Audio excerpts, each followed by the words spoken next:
થઈ જજો, કારણ કે જ્યાં પરમાત્મા કહે છે કે જેના બધી પરમાત્મા બધાના જોડે છે, મારા હૃદયમાં છે, તમારા હૃદયમાં છે, તમારા હૃદયમાં છે, આ બ્રાહ્મણ દેવતા અંદર સંગીત ભાઈઓના પરમાત્મા બધાના હૃદયમાં છે.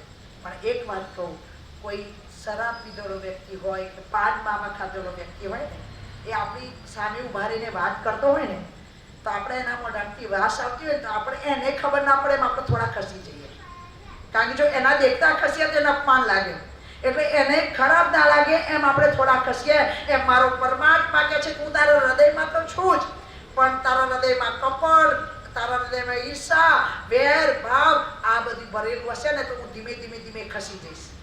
એટલા માટે પરમાત્માને હૃદયમાં જો ચોખ્ખા કરવા હોય, પરમાત્માને ઘરમાં આપણા હૃદય રૂપી સિંહાસન પર બેસાડો હોય તો હૃદય ચોખ્ખું રાખીને આવજો. બાપ બધું જ ભૂલી જજો. મને આને લડી હતી, નાની મારી સાથે ઝઘડો કર્યો હતો, નાની સાથે મારે વેર થયું હતું, હું આની સાથે નથી બોલતો, ના બોલતા એને પહેલા હાથ ખેંચીને બોલ્યા છે, બાપ ચાલ મારા ઘેર મારા પપ્પાના પાછળ અમે કથા બેસાડી છે, સાંભળો.